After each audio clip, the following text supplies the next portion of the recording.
Hoje é 31 de outubro de 2018 e nós estamos comemorando exatamente 501 anos da Reforma Protestante. A Reforma Protestante foi oficializada no dia 31 de outubro de 1517, tendo seu grande idealizador nada mais do que Martinho Lutero, um homem com uma mente brilhante, um QI elevadíssimo, um dos grandes gênios da história da humanidade. E este homem, Martinho Lutero, juntamente com os demais reformadores, começaram a estudar as Escrituras. Tanto é que um dos lemas da reforma é sola escritura, somente a Escritura como regra de fé e prática.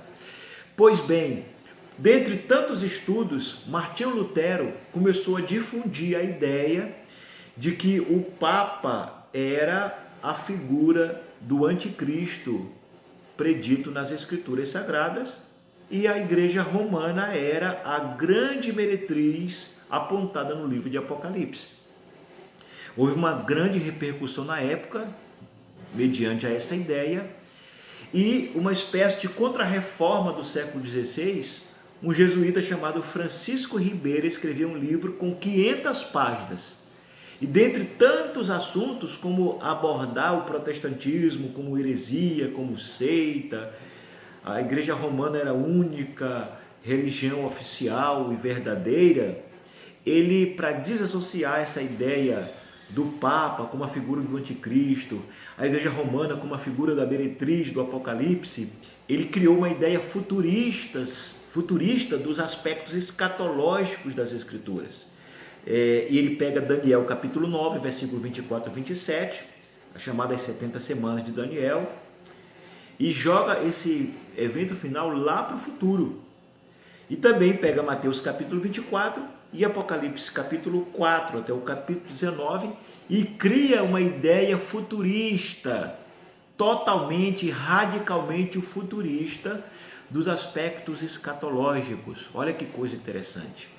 Não teve muita repercussão a obra de Francisco Ribeira. Ela ficou engavetada aí por bastante tempo. Até que 1826, Samuel Maitland, bibliotecário do arcebispo de Canterbury, ele pegou o escrito de Ribeira e republicou apenas como curiosidade. Achou a obra interessante, vou publicar, estava perdida, 2 séculos e meio engavetada, e ele lança essa obra. Dentre outras coisas interessantes,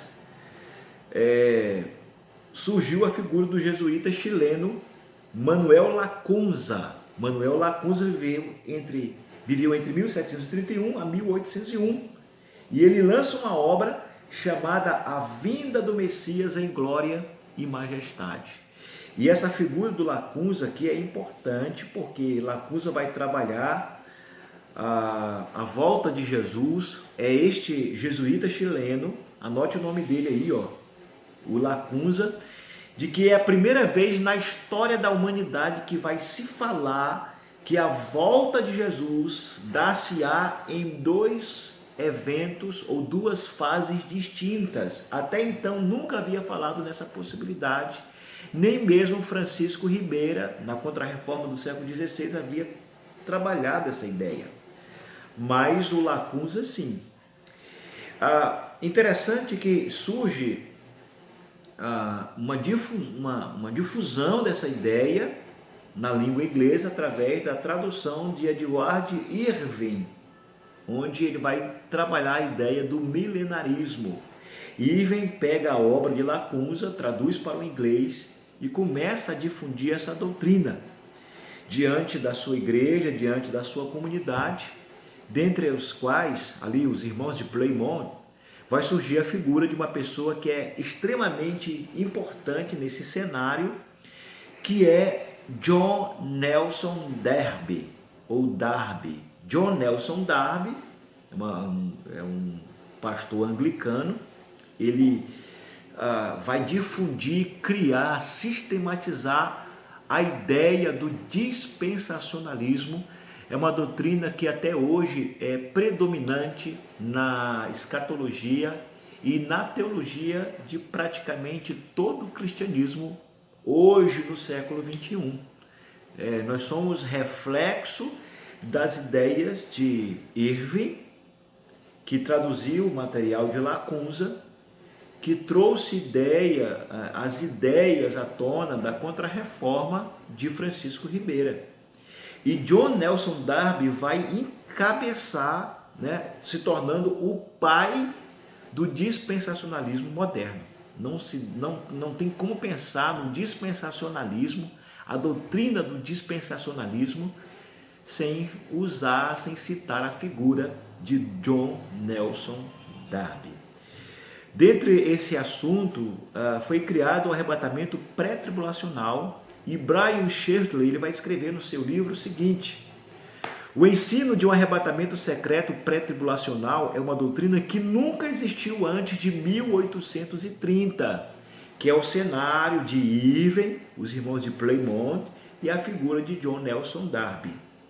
O arrebatamento pré-tribulacional veio à existência mediante uma exegese cuidadosa da Escritura? Não. A primeira pessoa a ensinar a doutrina foi uma jovem chamada Margaret MacDonald.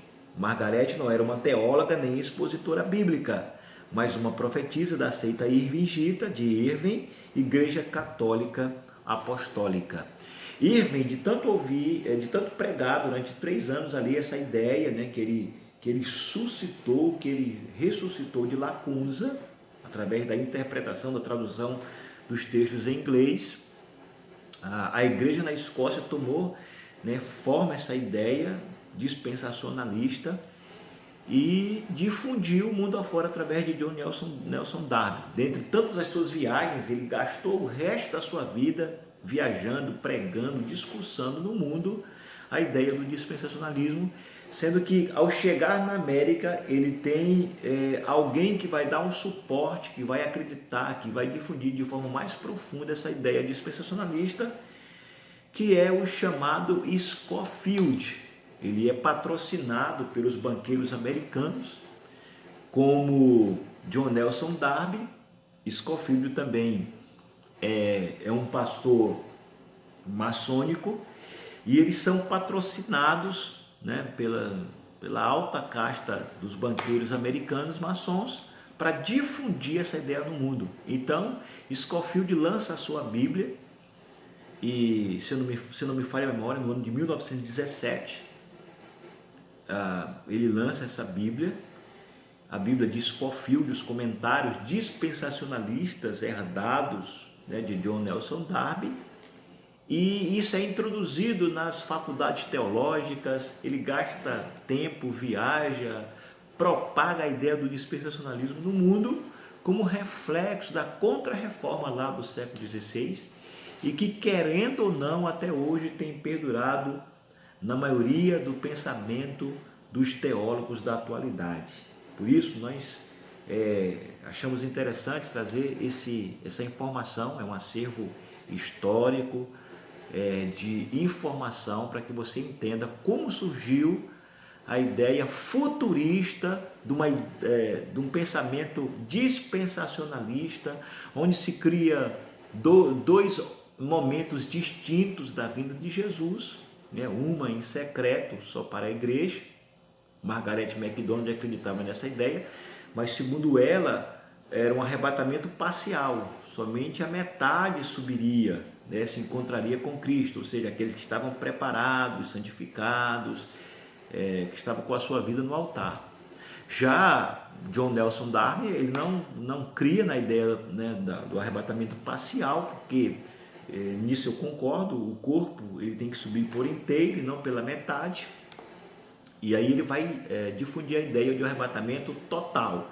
Todos os crentes vão subir e vão se encontrar com Jesus. Mas sempre numa ideia futurista, jogando sempre para o fim a interpretação dos textos escatológicos, ignorando, por exemplo, pelo menos uma ideia parcial do preterismo, que muitas coisas já se cumpriram no passado e outras vão se completar no futuro. Então está aí a nossa informação. Deus te abençoe. Fique na graça e na paz do Senhor.